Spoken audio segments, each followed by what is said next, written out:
मैं अपने अध्यक्ष जी को बताना चाहूंगा कि ये वो लोग बैठे हैं, ये साधारण लोग यहाँ पर नहीं बैठे हैं। मैं लखनऊ से आया हूँ, यहाँ पर साधारण लोग नहीं बैठे हैं। ये वो लोग बैठे हैं जिन लोगों ने अपने जिले से मेंबर पार्लियामेंट जिताए हैं।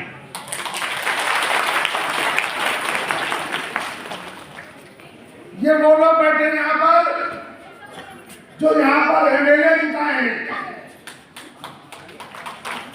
ये साधारण लोग नहीं बैठे हैं।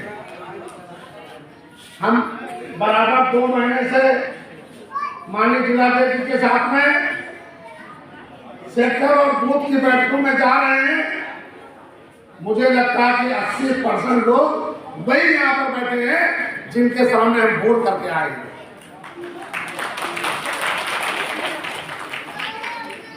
तो आज हमारी मसीहा का जन्मदिन है, परम आदरणीय बहन कुमारी मायावती जी का। परम आदरणीय बहन कुमारी मायावती जी का जन्म कब हुआ था? 15 जनवरी 1956 को हुआ था। तो ये कुदरत ने हमारे बीच में एक महापुरुष को भेजा। कब भेजा? जब 6 दिसंबर 1956 को बाबा साहब को बुलाया। जब एक मुखिया को कुदरत ने 1956 को बाबा साहब को बुलाया, तो कुदरत ने कहा कि अब ये गरीब लोग अनाथ हो गए। बाबा साहब के न रहने के बाद में, तो बाबा साहब के न रहने के बाद में इन गरीबों को देखने भालने वाला कौन होगा? इसलिए कुदरत ने परम आदरणीय बहन कुमारी मायावती जी को 1956 को भेजा 15 जनवरी को। हमारी जो नेता है, जब चुनाव होता है, हमारे चाहे विधानसभा का हो चाहे लोकसभा का हो, जब चुनाव होता है तो हम लोग करते क्या हैं? मान लो कोई भाजपा से प्रत्याशी आ रहा, कोई सपा से आ रहा, कोई कांग्रेस से आ रहा है, और हम लोग सोचते हैं कि ये हमारे समाज का, हमारे बिरादरी का है, हमारे धर्म का है। लेकिन वो हमारा, हम सोचते हैं कि ये हमारा सांसद जीतेगा, हमारा काम करेगा, ये विधायक जीतेगा, हमारा काम करेगा। लेकिन मैं साथियों बताता हूँ कि वो हमारा काम क्यों नहीं करते हैं, क्यों नहीं करना चाहते हैं? क्योंकि वो हमारा सांसद विधायक जब बसपा छोड़ करके केवल बसपा का ही विधायक सांसद आप लोगों का अगर कोई काम कर सकता है, कौन कर सकता है? जो बसपा का विधायक सांसद रहेगा। और जो चाहे वो कांग्रेस हो, भाजपा हो और चाहे ये जो है सपा हो, अगर इसका कोई विधायक होगा, सांसद होगा, वो आपका कतई काम नहीं कर पाएगा। क्यों नहीं कर पाएगा? क्योंकि वहां की जो पार्टी की विचारधारा है वो अलग है।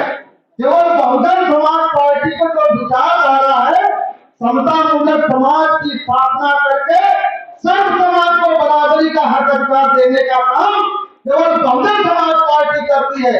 हमारी नेता बहन कुमारी मायावती जी काम करती है और कोई इस देश में नहीं करता है। अगर इस देश में, आज पूरे भारत देश में अगर नेताओं की आप कुंडली छानेंगे तो केवल आपको जो दलितों को, चाहे एसटी एसटी हो, ओबीसी हो, माइनॉरिटी हो, चाहे मुस्लिम समाज हो, चाहे सब समाज को अगर अधिकार कोई देना चाहता है तो बहुजन समाज की नेता आदरणीय बहन कुमारी मायावती जी देना चाहती है और कोई नहीं देना चाहता है। और तो हमें गुमराह करते हैं लोग। जैसे आप लोगों ने देखा होगा कि भाजपा जब सत्ता में कैसे आई, हमारे यहाँ पे झूठ बोल करके आई, सीधा झूठ कहना थी कि हम 15-15 लाख देंगे। और किसी का यहाँ इतने लोग बैठे हैं, किसी को 15-15 लाख रुपया मिला नहीं मिला। और ये झूठ बोले थे कि 2 करोड़ हर इन्होंने 2 करोड़ से ज्यादा नौकरियां हर वर्ष खाने का काम किया है, देने का एक भी नौकरी नहीं काम किया है। हमें ये फ्री राशन देकर के हमें एक भारत देश में ऐसी जगह बैठा दिया है कि आज भारत देश में फ्री राशन 80-82 लाख लोगों को मिलता है।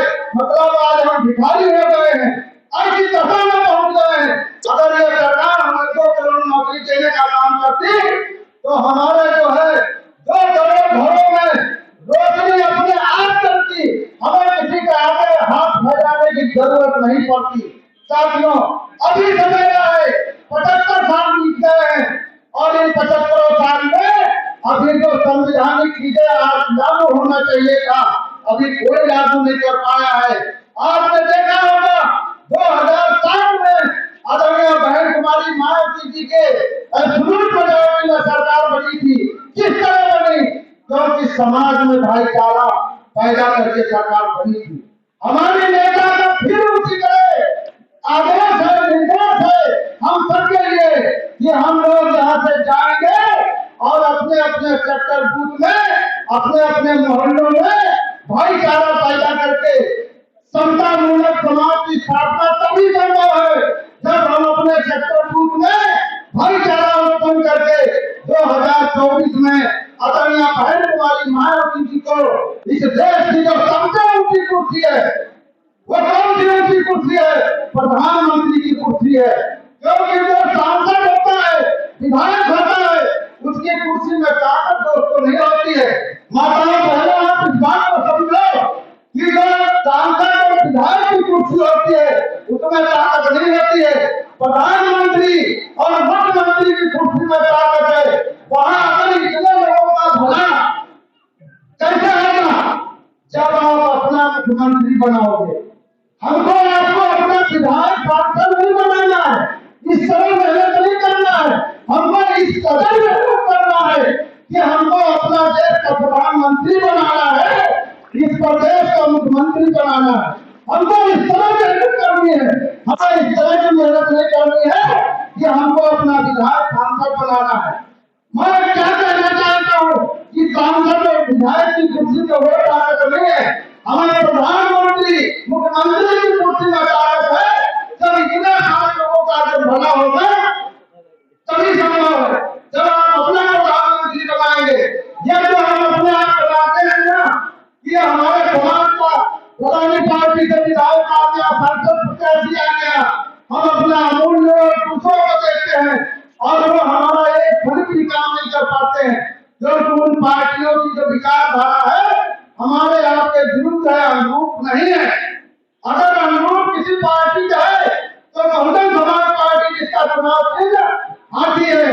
अगर हमारे पार्टी का कोई भी प्रत्याशी अगर जिसका चुनाव चिन्ह हाथी होगा वही आपका असली प्रत्याशी होगा 2024 में। उसी को वोट करना है और वैरोटियों का किसी को वोट नहीं करना है। और मैं एक छोटी सी बात कह करके अपनी बात को समाप्त करूंगा। मैं अपने भाइयों से एक चीज बताना चाहता हूँ कि इस देश में केवल जो सत्ता में बैठी पार्टी है आरएसएस, उसकी जो उसने आरएसएस जो उनके लिए काम करती है उसकी इस देश में 107 दिन है। और वो किसके लिए काम करती है? भाजपा के लिए। और जो सरकारी आंकड़ा है पूरे भारत देश में हमारे महापुरुषों के करीब 10 लाख संगठन है और वो 10 लाख संगठन बहुजन समाज पार्टी के लिए नहीं काम करते हैं। इसीलिए हम लोग सत्ता में नहीं आ पा रहे हैं, क्योंकि हमारे बीच में जब पार्टी बढ़ी तो हमारे तमाम बीच में लोगों ने पार्टियों को खड़ा करने का काम किया है। जिनका नीला अनोखा और नीला झंडा देखते हैं और वो जय भीम निकलते हैं, नमो बुद्धाय निकलते हैं, वो हमारे बीच के दुश्मन हैं। किस तरह है कि वो हमारे आपके बीच में उनको भेजा गया है। हमारा असली कौन है जो हमारे बीच में जय भीम नमो बुद्धाय करेगा, जिसका चुनाव चिन्ह हाथी होगा और वही असली हमारा साथी होगा, मिशनरी होगा। और वो जो बीच में आकर के हमें जय भीम नमो बुद्धाय करते हैं वो हमारे आपके दुश्मन है, छुपे हुए आस्तीन के साथ हैं। साथियों, उनके साथ हमको आपको नहीं खड़ा रहना है, क्योंकि बहुजन समाज पार्टी इस देश की पार्टी तीसरे नंबर की राजनीतिक पार्टी है और हमको उनको बहुत ध्यान बताने समझाने की बात करनी है, क्योंकि हमारा समाज सभी रूप में गुमराह कर लेते हैं। लोग सोचते हैं कि अपना भाई है, जय भीम भी कर रहा है, नमो बुद्धाय भी कर रहा है और ये हमारे बीच का आदमी है, लेकिन वो गुमराह करके वोट हमारा कहीं और बांटने का काम करता है। इसलिए साथियों, आप लोग एक बार हाथ उठा करके बताइए, आप अपनी सरकार चाहते हैं ना, अपना सांसद विधायक नहीं चाहते ना, तो आपको ये संकल्प लेना पड़ेगा केवल बहुजन समाज पार्टी के जो कार्यकर्ता है केवल वही काम न करे, जो हमारे यहाँ समर्थक चिंतक है उनको भी लेकर के आज से हम संकल्प लेके जाके आदरणीय बहन कुमारी मायावती जी के जन्मदिन की असली जो अधिकार मिलेगा तब मिलेगा। बहन का जन्मदिन तब सिद्ध होगा जब हम सत्ता में आदरणीय बहन कुमारी मायावती जी को ला करके खड़ा कर लेंगे। तब ये कौन करेगा? ये हमको इतने लोग बैठे हैं, सबको करना पड़ेगा। केवल हम लखनऊ से चलते रामनाथ को केवल नहीं कर पाएंगे, एक जगह वहां नहीं बोल सकता है, जब इतना चले जाते आएंगे। ये पूरे सीतापुर जिले की टीम बैठी है और अगर ये टीम चाह लेगी अपने सेक्टर बूथ में जाकर के आज से लड़ जाएगी कि हमें सत्ता में किसको लाना है, आदरणीय बहन कुमारी मायावती जी को लाना है। क्योंकि अगर इस देश को, इस भारत देश को अगर पुनः कोई सोने की चिड़िया बना सकता है तो आदरणीय बहन कुमारी मायावती जी के सिवाय कोई देश को नहीं बना सकता है। आप लोग इन्हीं सब बातों के साथ मैं आप लोगों को पुनः कहना चाहता हूँ कि आदरणीय बहन कुमारी मायावती जी के जन्म दिन के उपलक्ष्य में आप लोगों को ढेर सारी बधाइयां और शुभकामनाएं। और लेकिन आपको यहाँ से इस बात का संकल्प लेकर के जाना है कि आप अपने क्षेत्र में इस बात की लेकर जाए कि हमको अपनी सरकार लानी है। क्योंकि अगर देश का हमारे, क्योंकि अगर एससी ओबीसी का अगर कोई उद्धार कर सकता है, मुस्लिम समाज का कोई उद्धार कर सकता है तो आदरणीय बहन कुमारी मायावती जी कर सकती है और दूसरा इस देश में कोई नेता नहीं कर पाएगा। इन्हीं सब बातों के साथ मैं आप लोगों का पुनः धन्यवाद देता हूँ कि आप लोग इतनी कड़क ठंड में आप अपना जैसे जैसे आप पहुंच करके आदरणीय बहन कुमारी मायावती जी के जन्म दिन के उपलक्ष्य में आए और हमारी नेता का एक निर्देश था कि इस बार जो कार्यक्रम होंगे जिला स्तर पर वहाँ कोई लड्डू नहीं कटेगा, वहाँ कोई केक नहीं कटेगी, लेकिन हमारी मायावती बहन जी ने एक निर्देश दिया है अपने सभी कार्यकर्ताओं से कि अपने सेक्टर, अपने बूथ से, अपने घर पर वहाँ केक काटे, वहाँ लड्डू बांटे और वहाँ जो लोग अगर कैडर को, जो लोग बीएसपी को अगर नहीं जानते हैं और सरकार में जब तक बहन जी की रही है उनकी उपलब्धियां बताने का काम करे, समझाने का काम करे। इन्हीं सब बातों के साथ मैं अपनी वाणी को विराम देता हूँ। जय भीम, जय भारत, धन्यवाद। दुनिया में इस तरह जैसे रहता है चांद सितारों के बीच, ऐसी पंक्तियों के साथ मैं प्रस्तुत कर रही हूँ कि बहना आई जब सत्ता में सब जन हुए खुशहाल, बहना आई जब सत्ता में सब जन हुए खुशहाल। हम सब मिलकर हाथ बढ़ाए ले दिल्ली का राज, बहन जब केंद्र में आएगी सभी को सम्मान दिलाएंगी, बहन जब केंद्र में जाएंगी सभी को सम्मान दिलाएंगी। बहना आई जब सत्ता में सब जन हुए खुशहाल, बहना आई जब सत्ता में सब जन हुए खुशहाल। हम सब मिलकर हाथ बढ़ाए ले दिल्ली का राज, बहन जब केंद्र में जाएंगी सभी को सम्मान दिलाएंगी, बहन जब केंद्र में जाएंगी सभी को सम्मान दिलाएंगी।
जन हुए खुशहाल, बहना आई जब सत्ता में, तन में ताकत रहे, मेरी बहना जन्मदिन मुबारक रहे।